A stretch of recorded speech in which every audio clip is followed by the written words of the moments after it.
आरो बेथ' सासे गणतान्त्रिक माने पद्धतिखौ गणतान्त्रिक देशनि सिस्टेमखौ मोनथिग्रा सुबुंनि थाखाय बियो जोबोद मोनसे मुगैथाव जोबोद मोनसे सोंखारिथाव बे बाथ्रा बियो मानोना हाग्रामा महिलारि बिथाङा सासे दिनै MCLA बिथाङा बोसोर मोनथाम टार्म बिथाङा सिफ जालांबाय बिथाङा माबा बाथ्रा बुंनांगौ दङबा एसेम्ब्लिनि सिङाव बिथाङा बुंनांगौ सिस्टेमाव फैनांगौ डेम'क्रेटिक सिस्टेमखौ बिथाङा मोनथिया आरो बेनिखायनो दिनै बिथांनि MCLAयाथ' टार्मिनेट जानांगौ मानोना मोनथाम एसेम्ब्लि कनसिकुवेन्टिभ मोनथाम एसेम्ब्लियाव जुदि एटेन्ड जाया टार्मिनेट जानांगौ बिथाङा नाथाय दिनै 6 शेड्युल काउन्सिल हिसाबै जोंहा बेबायदि जा आयेन गैथ'वा बे आयेनाव दंनायमोनब्ला बियो दिनैहाय टार्मिनेट जानांगौ बेनिखायनो रायजो राजाफ्रा दिनैहाय मोनथिनो बाखि गैला हाग्रामा महिलारिया जे नोङो अखा खोरोमनायाव हानो रोङा होननाय बायदि बाथ्रा सैमा सोंनाया अरनो रोङा होननाय बायदि जे बाथ्रा दिनै बायजोआवसो सोंख्रावलाबाय थादों बियो माबा बुंनांगौबा एसेम्ब्लिनि सिङाव बुंनांगौमोन नाथाय एसेम्ब्लिनि सिङाव बिथाङा बुङाखै सिस्टेमाव बिथाङा फैयाखै दिनै जों नुदों प्राइम मिनिस्टार जानाया अपोजिशननि सिटआव जिरायो चिफ मिनिस्टार जानाय तरुण गगৈ बिथाङा अपोजिशननि सिटआव जिरायनानै एसेम्ब्लि सिङाव खोथा बुंदों दिनै BTCनि चिफ जानानै बिथाङा दिनैहाय एसेम्ब्लिनि सिङाव खोथा बुङाखै बेनिखायनो बे अखा खोरोमनाया हानो रोङा सैमा सोंनाया अरनो रोङा होननाय बायदि बाथ्रा आरो बिथांनि खोथाखौ दिनै रावबो फोथायलिया मानोना गावो पार्सनेल सिकिउरिटिनि थाखाय बिथाङा दिनैहाय BJPआव हाबनो नागिरो मालाबा बहाबा थांनो नागिरो दा बेबायदियाव बिथांनि दोलोनि दिनै ब्लग मोनफ्रोमबो ब्लगाव रोजा रोजा BPFनि सोद्रोमाफ्रा दिनैहाय UPPLआव हाबनायखौ जों नुदों आरो बेखौ नुनानै बिथांमोना गिखांदों बिनिखायनो जायगा जायगा फैनानै नैबे लाइमुथि बायदि ओनसोलाव फैनानै हा होगोन होननानै बुंफैदों बे बिराद मोनसे मिनिथाव बाथ्रा आरोखि हास्यकर होननानै बुंदों जायखौ हास्यकर जाय गोहोआव थानानै बिगासे हा होलांनो हायाखै बे मानसिफ्रा दिनै गोहोआव गैयियाव हा होनायनि खोथा बुंदों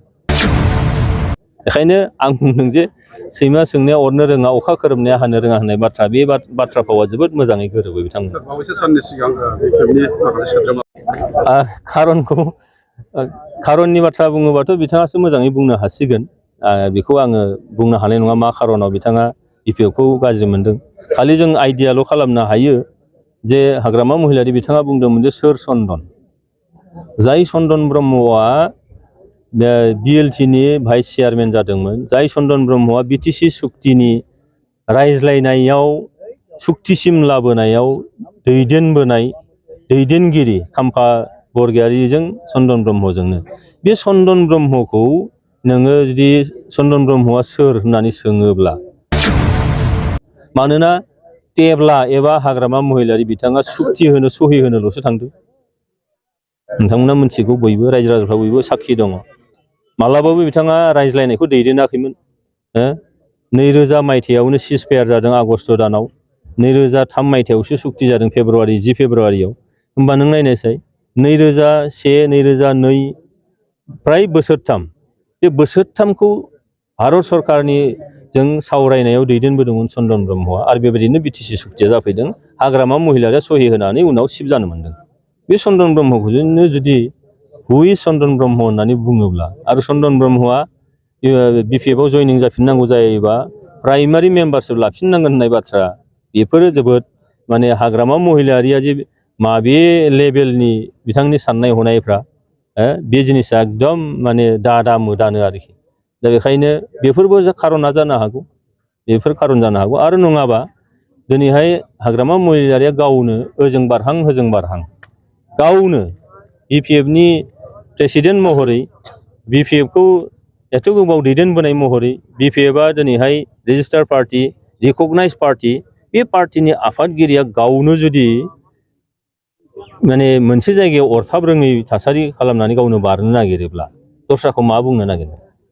दा बेफोर माखासे खारननि थाखायनो UPPLआ मोजां हाबाफारि लानायनि थाखायनो सुपार 50 खालामनायनि थाखायनो आइ अनसाय बिथांखि गियान सोरां बिथांखि दा बेफोरनि थाखाय हयथ' निसय मोजां मोनदों आरो रायजो राजाया जेराव लाख लाख दिनै बे सुक्तिनि गेजेरजों UPPLखौ अनसायनानै लाबाय बे खारनावनो हयथ' चन्दन ब्रह्म बिथाङा गावनि BPF हान्जाखौ नागारनानै UPPL दोलोआव फैनो थाखाय हयथ' बिथाङा सिन्था खालामदों। आंनि साननाया बे